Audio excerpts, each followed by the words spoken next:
Hello and welcome to another video in the series Chess Guide to Win. This video is going to focus on a tactic called the Discovered Attack, and I will go through some examples to show you the tactic in action. And basically what the Discovered Attack is attacking with a piece by moving one of your other pieces that is actually blocking that individual piece. So you can do Discovered Attacks with the bishop, the rook, and the queen by moving any kind of piece that is in front of it, as long as it opens up a lane of attack. So in this first example, you're going to be utilizing a Discovered Attack with the rook by moving the knight.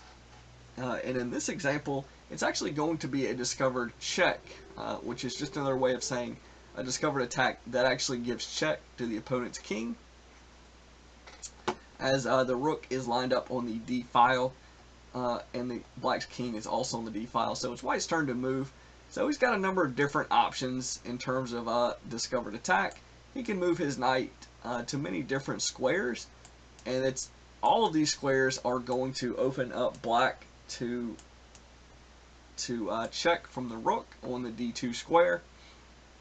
But at least one of these knight moves is going to be way stronger than all the other ones, because it's also going to attack black's queen, and that is moving the knight to the f4 square here. You notice that black's queen is going to be under attack by the knight, while his king is under attack by this rook at the d2 square.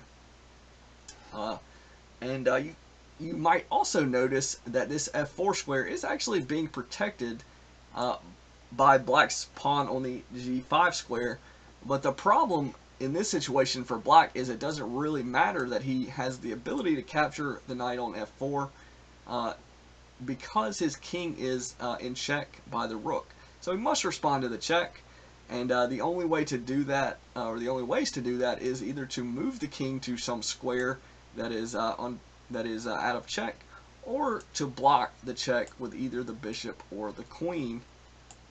And notice this blocking with the queen, while it gets the queen off of the out of the way of the knight attack on the f4 square, at least on the square that it's coming from. The knight can still capture it on d3. The rook can also capture on d3, as well as white's queen, white's king, excuse me, can capture on d3. But most likely it would be capturing with the rook, which would continue putting black in check. And yeah, so no matter which of these responses black does, black is going to lose his queen. He can really just choose whether he wants to lose it on the g6 square, or whether he wants to lose it on the d3 square. But really, for the purposes of black, it's really irrelevant. Notice he can move potentially here, and white can take. And now black's bishop is pinned to the king, and he doesn't really have any great moves here. Notice the sort of better response, at least from black's perspective, would be to maybe move his king here. Now this is going to allow white still to capture the queen, but he is going to get some compensation. Black is by recapturing the knight. But looking at this board position, it's very unlikely that black is going to win this game.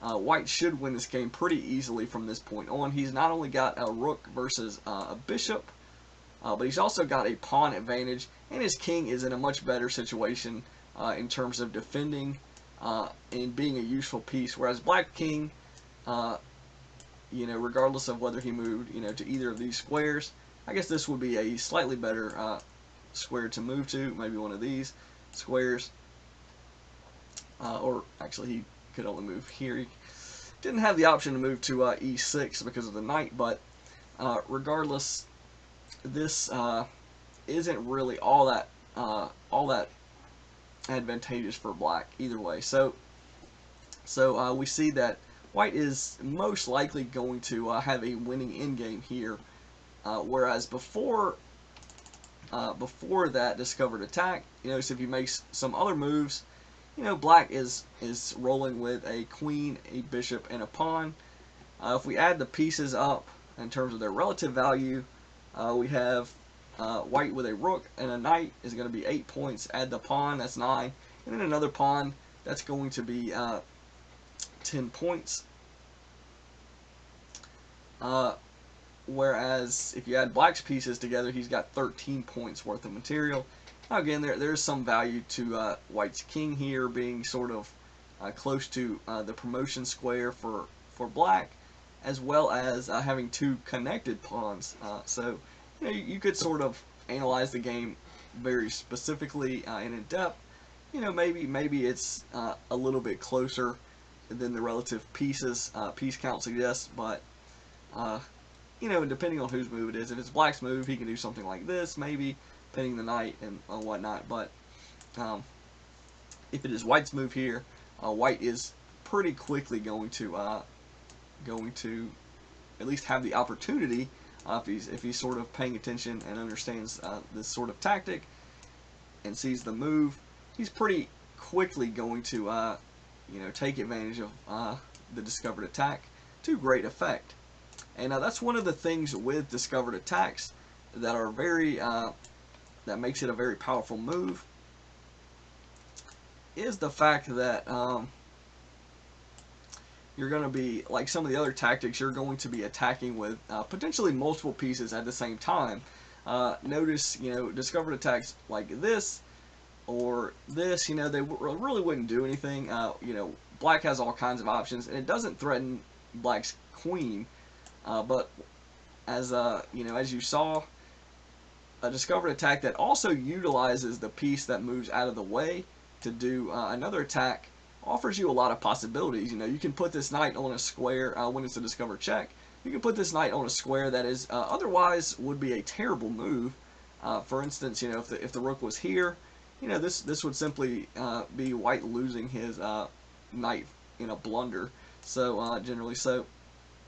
But as it's going to be a check, you can do things that otherwise would be terrible moves. They become possible simply based on the check giving white sort of tempo and priority with the check. So you can do things like that. And so if you're considering doing a discovered attack,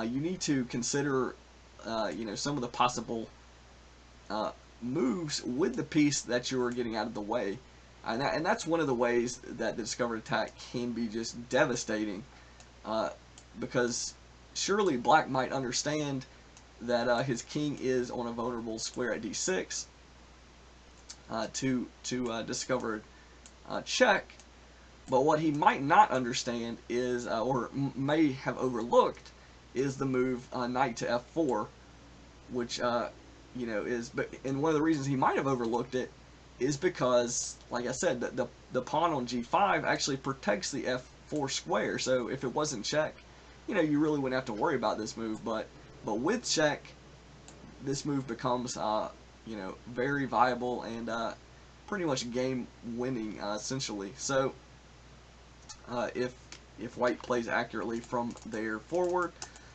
So that's one example. So we're going to have another example. That first example was from a late game, in-game situation where the board was pretty much cleared, and it was an attack on the king. Now, a discovered attack does not have to attack the king. It just is generally going to be pretty strong if it does.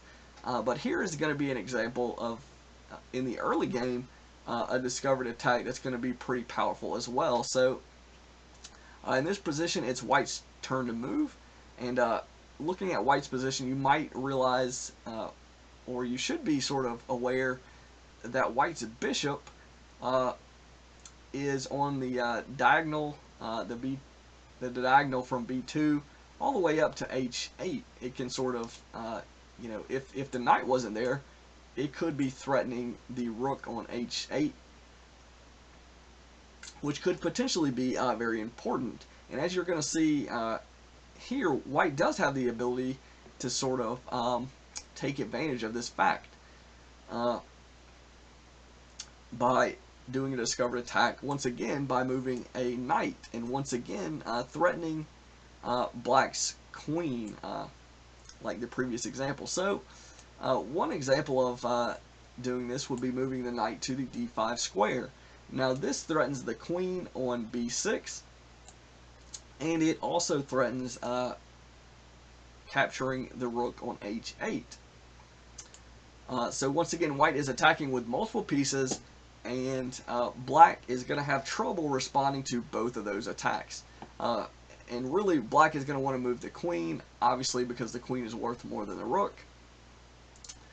So from black's perspective, you might want to look around and at the board and see, okay, what is really the best possible response to this? And you can't really protect both the queen and the rook. And there's not really any great counterattacking possibilities.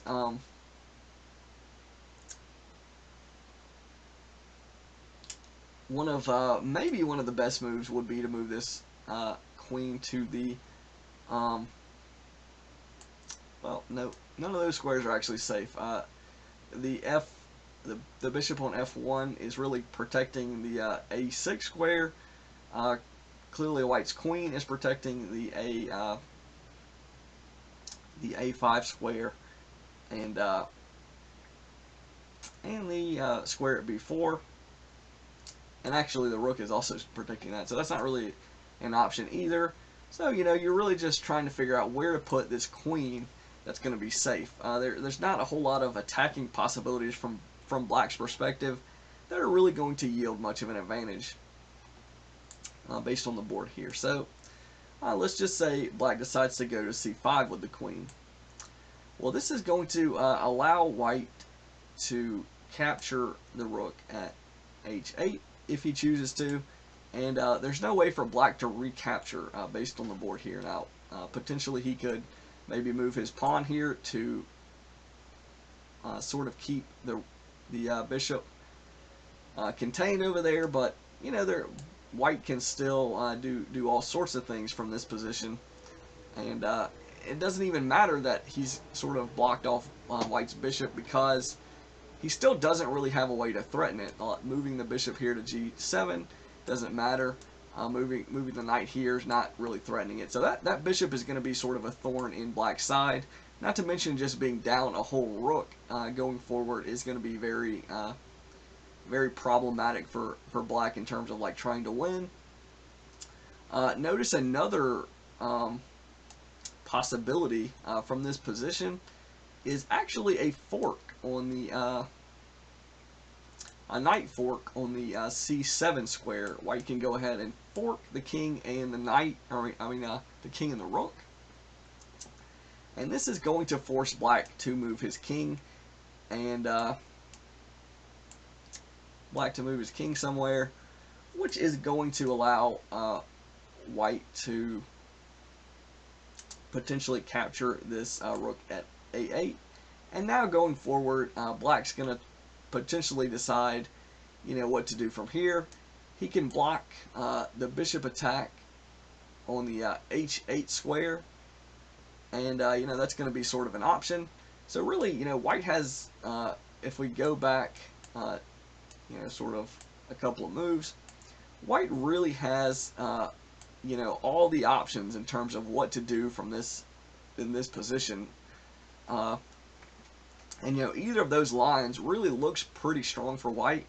As far as which one's stronger, it's probably taking with the bishop, I'm thinking. But again, either one of those is really a strong continuation from white's perspective. It's going to leave black down a whole piece, 5 points with the rook, and his position is going to be, you know, whether he has to move his king from this knight fork, or you know, just have, you know, be unable to castle to the king side and everything. His position is going to be really pretty bad. He's going to be pretty bad off. So so that's once again another really strong discovered attack, and hopefully you can sort of notice the theme here of attacking with multiple pieces at the same time. And again, taking advantage of sort of open attacking, diagonals in this case, or files in the other case, and you know, one of the ways to sort of really utilize it is not only to attack with the piece that is behind another piece, but also to use the piece that you're actually moving to attack something. So, that's really the general idea, is attacking with creating multiple threats that the opponent can't really respond to, all of them on a single move. So that's really sort of the theme of a lot of the tactics, and just chess in general is trying to create so many threats that the opponent has trouble responding to all of them at the same time. So here is another situation from an early game. You've got the white's knight is sort of centrally positioned at the e4 square. It's a pretty good square to be on for the knight. Black's king is pretty exposed here with his pawn, with no pawn on the e-file to block off potential attack. And white's queen is actually really threatening here and a really strong position behind this knight because of the e-file being fairly open. And you're going to see another discovered check, and this is actually going to be a discovered checkmate because of the way the board's situated, so, or set up. So the queen is lined up on the file with the king, and the only thing blocking this check is going to be white's own knight. So black's really made a mistake getting himself in this position, because now white can simply capture the knight on f6, giving check with both his queen and his knight. And when you give check with two pieces at the same time,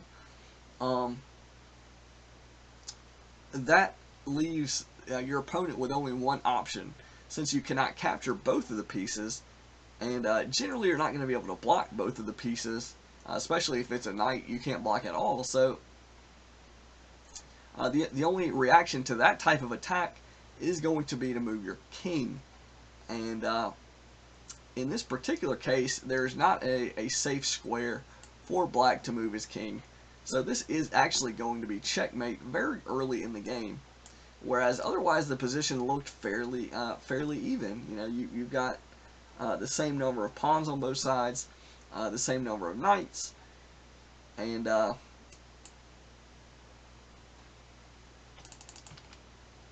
yeah, so this position went from being pretty even to being game over, being checkmate for white.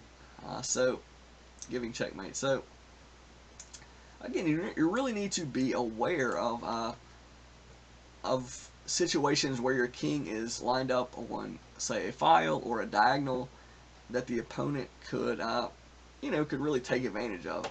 That's really the key thing to note from this position is the fact that there's nothing between, or there's only a white knight between black's king and white's queen here. So yeah, that's really the king safety is one thing that you really have to be aware of when you're playing chess, as obviously checkmate is going to make all the other sort of features of a position irrelevant. So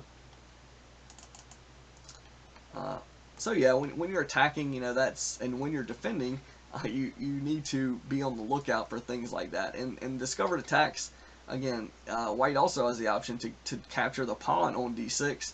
This is going to be another checkmate. So he's actually got two potential checkmates here. It doesn't really matter which of these pieces he captures. Well, actually, excuse me, no, that's incorrect. That's not going to be checkmate with the pawn capture because of the board position. So a little bit of an error there in my judgment, but but still, that's going to offer white one checkmate possibility. So now here's one other example, and this is going to be an in-game a late game situation where black has a queen and 2 pawns against a rook, a knight, and 1 pawn. So if you add these these pieces up in terms of their relative value, white is going to have 9 points. If we sort of ignore the kings, white is going to have 9 points, and black is going to have 11 points.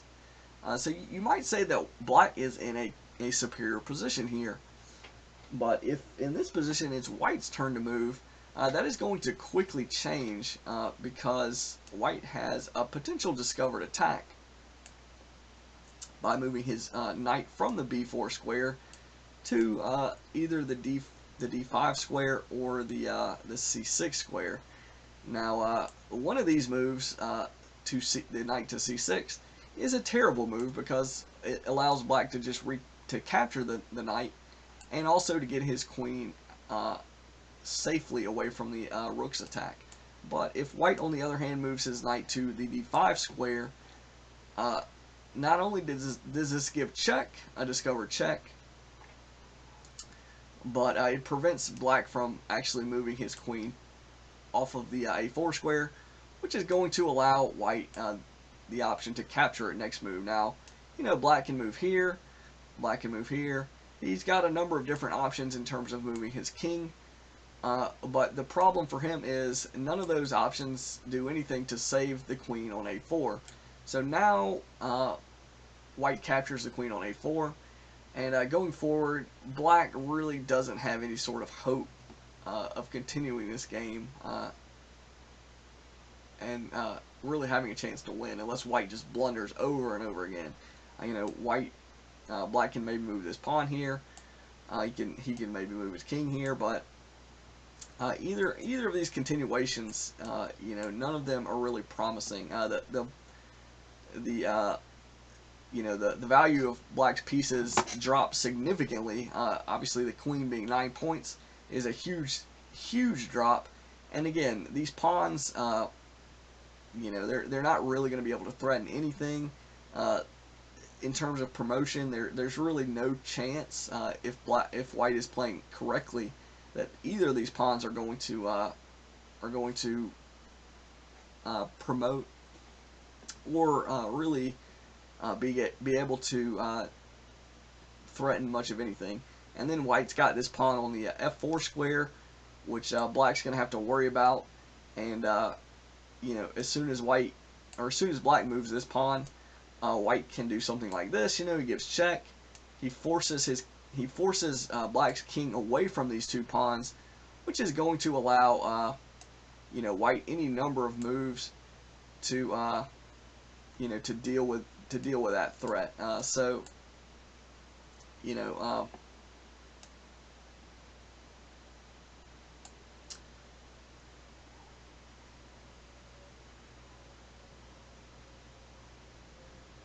and then, you know, all white has to do is, you know, continue to keep black's king away from these pawns so he can capture them pretty easily. He can really control the promotion squares with just his king, and this rook being on this rank prevents black from ever, you know, coming to support the pawns.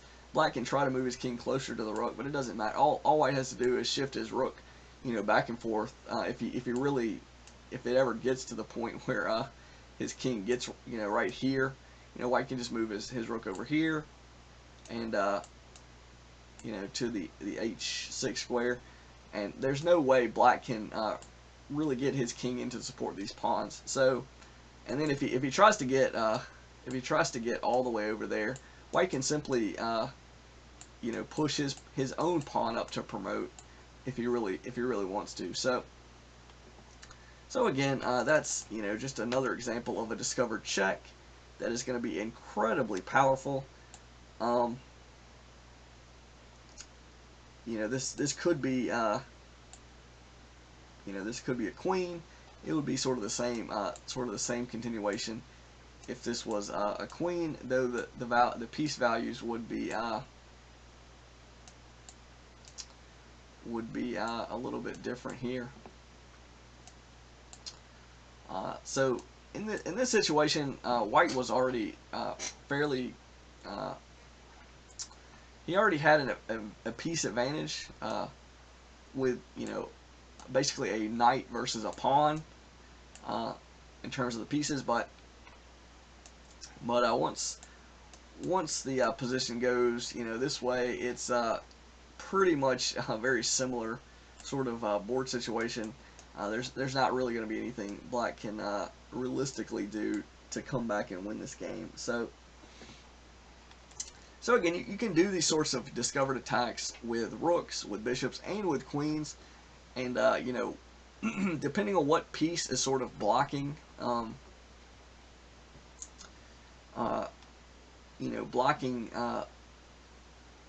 blocking those pieces really determines what you can do with the discovered attack. Now, if for example,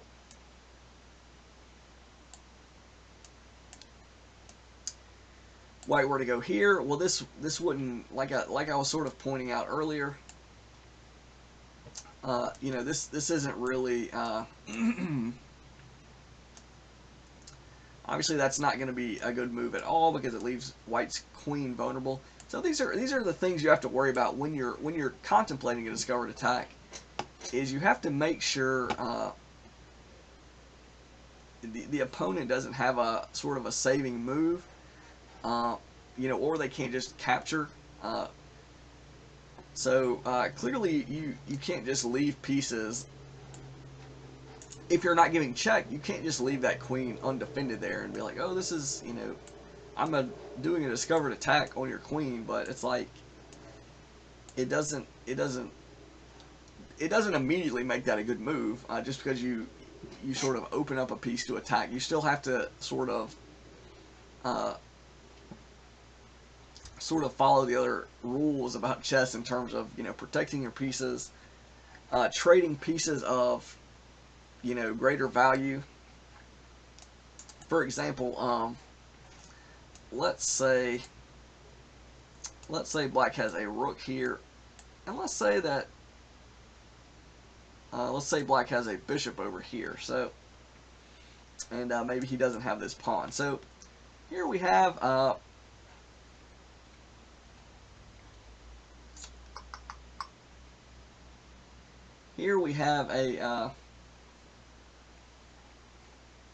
another situation where the pieces are actually white is going to be ahead in this situation, but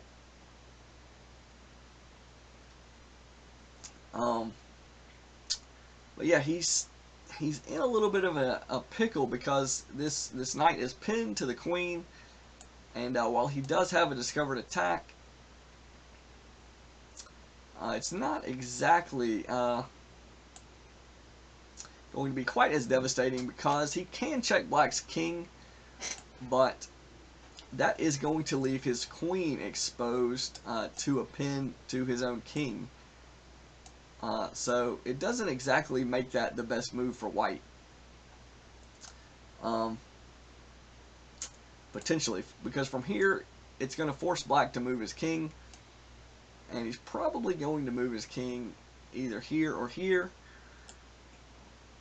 And in this situation, now white has a different problem. His knight is not pinned,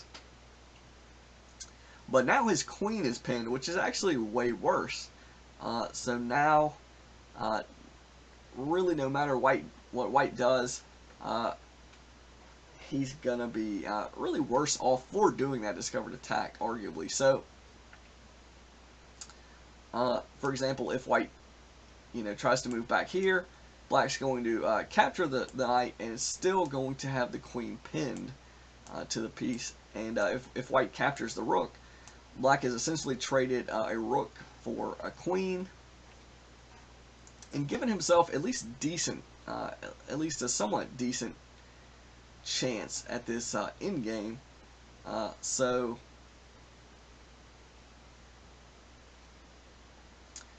some continuation of this game might be potentially white moving this pawn forward, which probably isn't a great idea.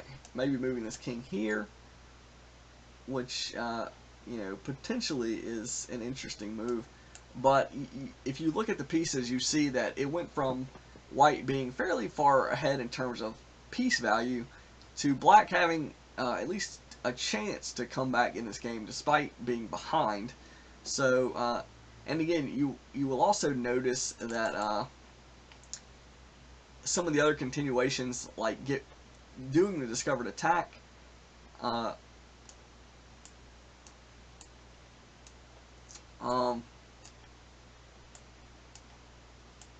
was actually not the best continuation, I don't think. I would say a better continuation for white might have been something like this,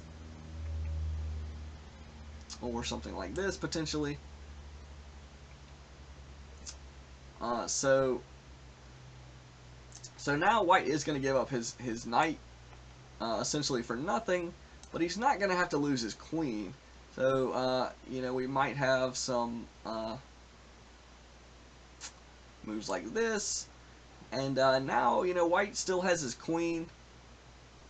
He can potentially, capture this pawn. Depending on how the game goes, white might continue, or black might continue to check white.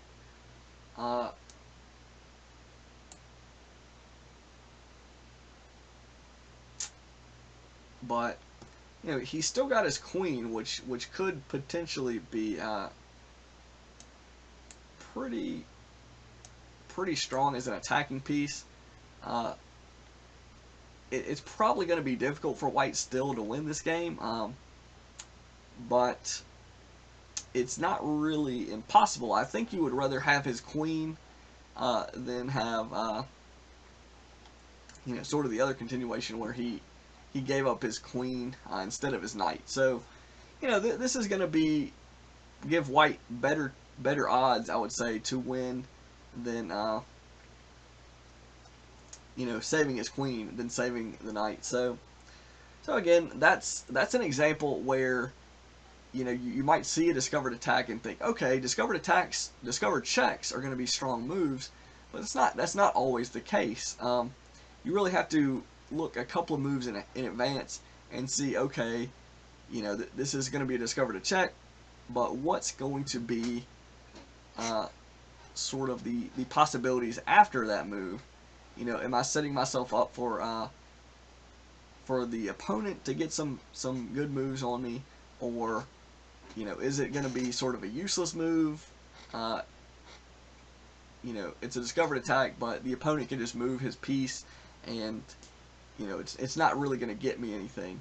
And that's really what you need to do with all of your moves, not just discovered attacks, but when you're analyzing a position, you should consider both sides options going forward after that position. And again, a lot of times it's difficult to foresee everything, but the more you understand about these tactics and sort of some trends in terms of how games go from certain positions, certain board setups, you will hopefully be able to recognize certain patterns that come up, certain methods of attack with the pieces, and you can both avoid making blunders, and you can be more effective in sort of forming plans with your pieces and getting into better positions for yourself that give you more chances to win the game. Now again, you're always going to need to make accurate moves to give yourself the best chance, but sort of being on the lookout for discovered attacks, discovered checks, forks, pins, and skewers, and certain combinations, which I'll go over in future videos a little bit more in depth, is going to help you sort of progress to become a better player. And yeah, so the more you understand about certain tactics, and the easier it's going to become for you to sort of judge a position, to sort of spot the better moves, hopefully, and maybe do it quicker if you're really going to be you know, trying to become a great chess player, you know, you're at a certain point, you're going to be probably looking at some timed games, you know, where both sides have a certain amount of time, and that's another thing I'll go into in future videos. But you know, when it becomes when you play chess on time with time controls, you know, that adds a different dimension to it. It adds it makes time another thing you have to worry about. Being able to spot moves quickly and move quickly is a different dimension, and the more sort of experienced you are, and the better you are at, you know, looking at a position and identifying the good moves and avoiding the bad moves, the better you are going to be at time games. And you know, assuming you don't have just, you know, you can't spend just like a whole day on every single move, or you know, a week or whatever, you know, you don't really have infinite time. Even if you're not playing, even if you're playing untimed games, you know, to a certain extent, you know, you don't want to be looking at, you know, you might not be able to look at every individual, you know, possibility, because there's so many possibilities for every single move. Even when you get down to like when you get to the middle game and the end game, even, it's still a lot of there's still going to be a lot of, you know, potential continuations and moves that you can make, your opponent can make. Now again, it's clearly going to get less and less complex the more pieces come off the board. But you know, even in the middle game, there's still going to be a lot of things to consider, and you know, looking at every individual response to moves. You know, every move you make changes the board position and changes the potential moves for the opponent, the moves for you. So, you know, it quickly sort of becomes overwhelming to sort of try to contemplate or try to foresee all the potential moves that both you and your opponent can make. So, and that's really one of the things that separates being sort of, you know, a beginner or maybe an intermediate player towards the more advanced players, is you know, how well they can look into sort of foresee you know, certain lines of play, you know, going forward, you know, 1, 2, 3, maybe even, you know, 4, 5, 6, 7 moves into a position,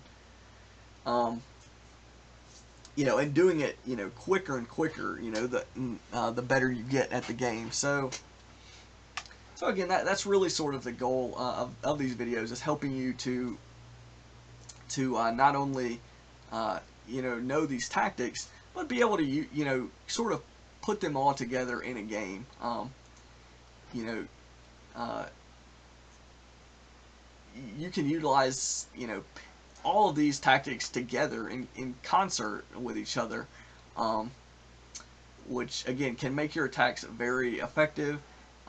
You know, it can be hard to sort of foresee, you know, pins coming off of discovered attacks, coming off of discovered checks, and, you know, all these things. You know, what you can start chaining good moves together, and you know, if your opponent misses, you know, maybe even one, you know, good move that you've got, that could be the difference between winning and losing a game, between, you know, losing and tying a game, you know, etc. So, you know, that's really sort of you know, one point to consider when you're studying these tactics. Is it's one thing to sort of understand the concepts, and it's another thing to be able to not only understand them but use them in a game effectively, because not only do you need to be on the lookout for these moves, but you also need to be able to accurately sort of assess you know, multiple moves in a series to really make the best use out of them. For example, there was a number of discovered attacks in this video that, you know, were going to be just bad moves. Even though they were discovered attack, they weren't going to be the optimal move for whatever reason. So, and again, in the course of a game, you know, sometimes you're going to have possibilities for discovered attacks that they're not going to be, you know, worthwhile to do. You might have a better move. You might have setting up a pin, or just just a subtle move to make your position better. It's not always going to be sort of the easy to spot moves that are going to be the best moves. And again, I haven't really gone through positioning yet, but I'll do videos in the future sort of touching on some of those concepts. It's not always the big, splashy sort of attack moves that are going to be the best. Sometimes, subtle moves are going to be potentially better, better enable you to take advantage of certain things about a position, and give yourself better chances to win. And again, being able to judge which one's best is going to take experience, to some degree, maybe even more experience than I myself have. But you will sort of, as you play and as you sort of learn more about the game and about tactics and strategy and everything, the easier it'll be to make the correct move, to judge positions correctly, and sort of understand what you need to be looking for and trying to do to sort of win the game. So that's going to be the end of this video. Hopefully you got a lot out of it and sort of got a pretty good grip on the whole discovered attack and discovered check tactic. And you will stay tuned for some other videos in the future on the rest of the tactics and strategy and positioning and whatnot. So this is going to be the end of this video. Take care.